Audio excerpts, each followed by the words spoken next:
Hi hello வணக்கங்க.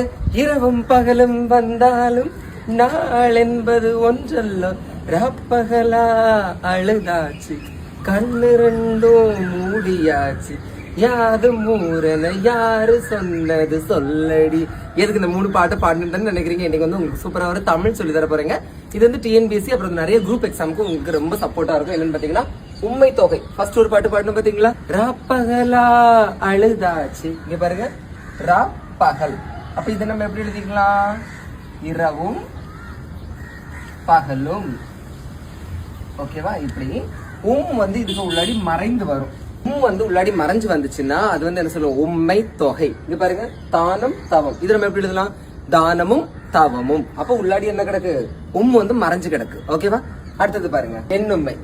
இரவும் பகலும் வந்தாலும் இரவு பகல். அதுக்கு உள்ளாடி என்ன இருக்கு? வந்து என்ன செஞ்சிருச்சு? வெளிப்படையா வந்துருச்சு.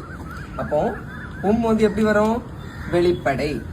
எக்ஸாம்பிள் பாருங்க, வையகமும் வானகமும். ஓகேவா? அது மாதிரி கங்கையும் சிந்துவும். புரிஞ்சிருச்சா? அடுத்தது முற்றுமை. யாது மூரன யாவரும். யாரு சொன்னது கேளடி. முற்றுமை அப்படின்னா இந்த இடத்துல வந்துட்டு ஒரு பெரிய இதை குறிக்கும். இப்ப பாருங்க, யாதும் ஊரேன்னு சொல்றது என்னது? மொத்தமா. அது மாதிரி உலகம், யாவையும் எல்லாத்தையும் அப்படி குறிக்கும். அப்படி குறிச்சிருச்சுன்னா அதை என்ன சொல்லுவோம்? முற்றுமை அப்படின்னு சொல்லுவாங்க. ஓகேவா? இப்போ வந்து உங்களுக்கு உண்மை தொகை, எண்ணுமை, முற்றுமை, இந்த 3 உங்களுக்கு புரிஞ்சிருக்கும்னு நினைக்கிறேங்க. பிடிச்சிருந்தா லைக் பண்ணுங்க. தேங்க்யூ.